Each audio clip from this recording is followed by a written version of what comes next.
सभी साथियों को जय जोहार। आज भारतीय छात्र संसद के इस कार्यक्रम में हमारे मंच पे विराजमान हमारे हिमाचल के स्पीकर साहब, एमपी साहब और युवाओं के लिए एक प्रेरणा माने जाने वाले जेएनयू के हमारे लीडर भाई कन्हैयालाल जी, कन्हैया कुमार जी और साथ ही इस एमआईटी के अंदर अध्ययन करने वाले देश के कोने कोने से, विभिन्न राज्यों से, विभिन्न समुदायों से यहाँ पर जितने जो छात्र हैं, और विशेषकर मैं पिछली बार जब एमएलए था उस दौरान आया था और राहुल जी के पिताजी से मेरी मुलाकात हुई थी और उनसे मैं काफ़ी प्रभावित हुआ था। तो आज शायद किसी कारणवश बिजी है, यहाँ पर नहीं आया, मैं आया तब मैंने उनको सबसे पहले याद किया था, क्योंकि उनके जो पुत्र है राहुल जी ने ये एक मंच दिया। देश के अंदर काफ़ी बड़ी बड़ी यूनिवर्सिटियां हैं, संस्थाएं हैं, लेकिन एमआईटी ऐसा है कि जिन्होंने एक नयापन लाए, एमएलएस का देखें, सरपंच सांसद देखें, महिलाओं के लिए, और आज ये जो कार्यक्रम आयोजित कराया जा रहा है, आपके विचारों को हम समझें, हमारे संघर्ष को, हमारा राजनीतिक कैरियर और हमारी आइडियोलॉजी उसको आप समझें और हम सब मिलके हमारे देश के लिए, आने वाली जनरेशन के लिए क्या करें। आज का जो विषय है, हमारे देश के अंदर राजनीतिक जो विचारधाराएं हैं और विचारधाराओं से संगठन, राजनीतिक पार्टियां चलती है। विशेषकर देखा गया है वामपंथी विचारधारा, दक्षिणपंथी विचारधारा और मध्यम मार्ग, और कई क्षेत्रीय पार्टियां जो अदृश्य विचारधारा या अनिश्चित विचारधारा, जो समय समय पर या समय अनुकूल कुछ चेंजिंग आता रहता है। हम बात करेंगे कि हमारे जो राजनीतिक पार्टियां हैं देश के अंदर, इन राजनीतिक पार्टियों की विचारधारा कैसी है, क्या है, और देश आजादी के बाद से लगा के इन पार्टियों की जो विचारधारा थी उसमें कहां कहां चेंजिंग आया, और इन विचारधाराओं से हमें और हमारे देश को क्या मिला और आगे क्या मिलेगा। देखा गया है वर्तमान के अंदर कि राजनीतिक पार्टियां जो विचारधाराएं हैं, उस विचारधाराओं के माध्यम से लीडर चुने जाते हैं, एमएलए एमपी बनते हैं, मंत्री बनते हैं, लेकिन पिछले 10 सालों के अंदर देखा गया है कि विचारधाराएं कमजोर होती जा रही है। व्यक्ति विशेष या व्यक्तिगत स्वार्थ ज्यादा बढ़ता जा रहा है।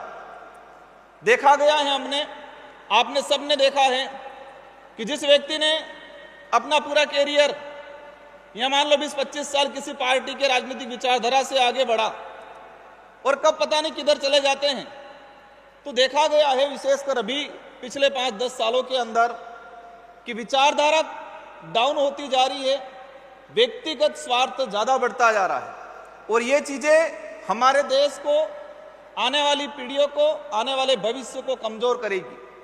हम बात करते हैं राजनीतिक पार्टियां उस शरीर के रूप में हैं, और जो विचारधारा है उस शरीर में जो आत्मा है, जो जीव है, वो है। कोई भी संगठन अगर इसकी विचारधारा मजबूत नहीं है, उसकी विचारधारा नहीं है, तो बिना आत्मा का शरीर के रूप में है वो संगठन।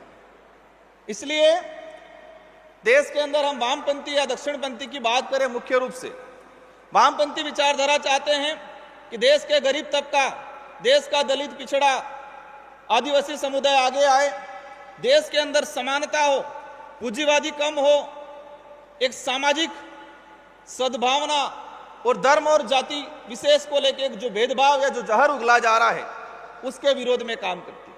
दूसरी ओर दक्षिणपंथी की बात करें, हमारे पूर्व जो वक्ता बच्चे जो आए थे, बहुत शानदार तैयारी करके आए थे, उन्होंने एक शानदार और जानदार भाषण दिया। दक्षिणपंथी की बात करें हैं, राष्ट्रवाद की बात करते हैं, हम हमारी परंपरा, हमारी संस्कृतियों का संरक्षण की बात करते हैं। हर विचारधारा में कुछ अच्छाइयां हैं, कुछ बुराइयां हो सकती है, लेकिन हमको सबको समझते हुए हमारे देश के हित में अगर दक्षिणपंथी की बात करें वो राष्ट्रवाद की बात करते हैं, और वामपंथी की बात करें वो गरीबों की बात करते हैं।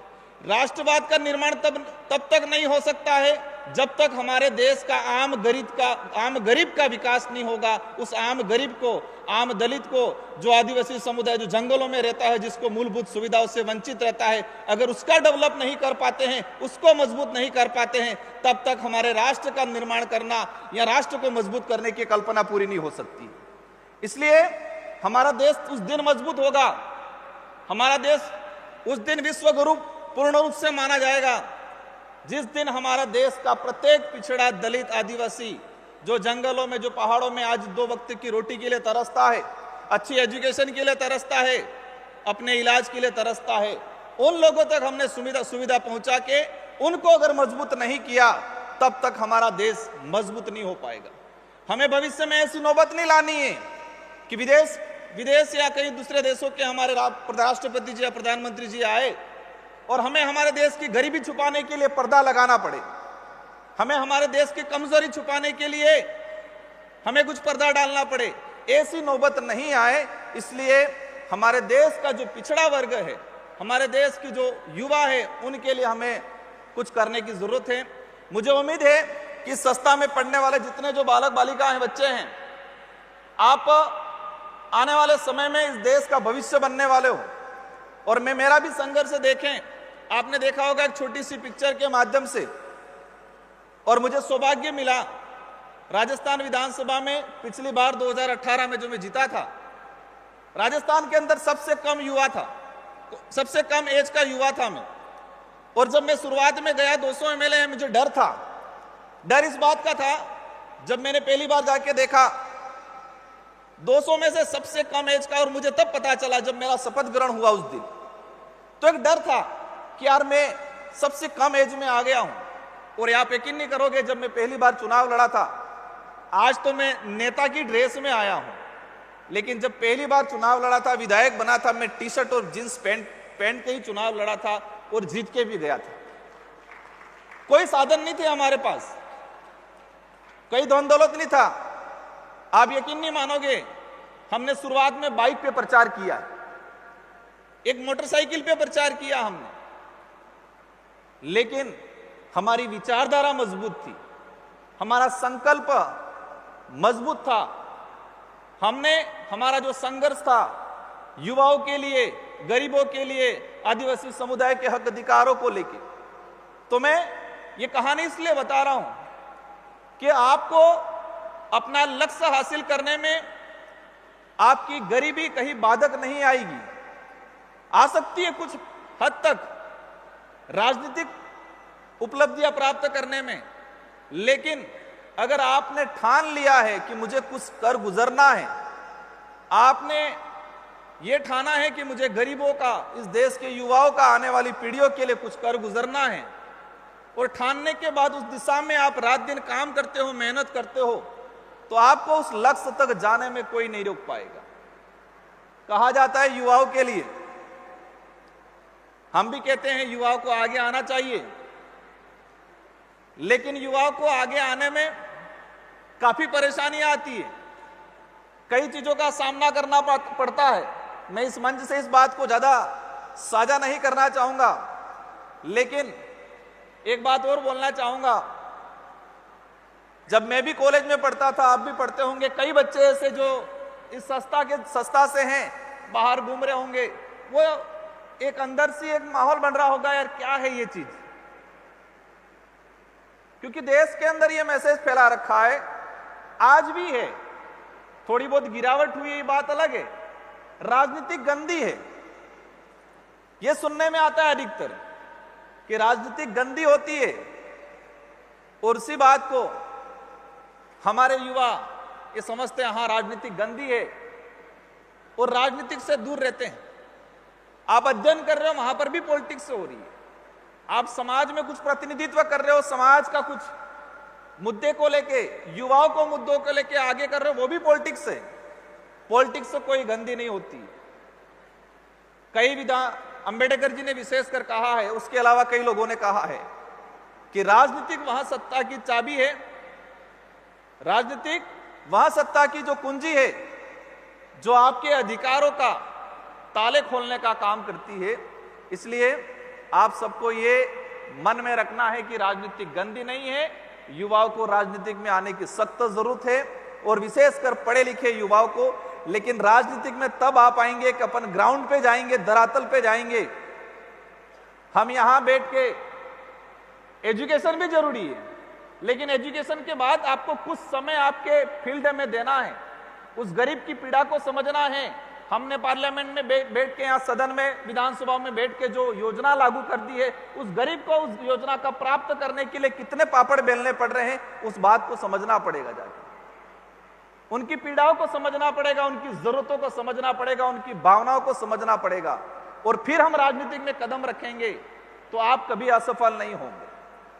आज देश के इतिहास में जाते हैं, आजादी से पहले हम बिरसा मुंडा जी को फॉलो करते हैं, अंबेडकर जी को फॉलो करते हैं, भगत सिंह को फॉलो करते हैं।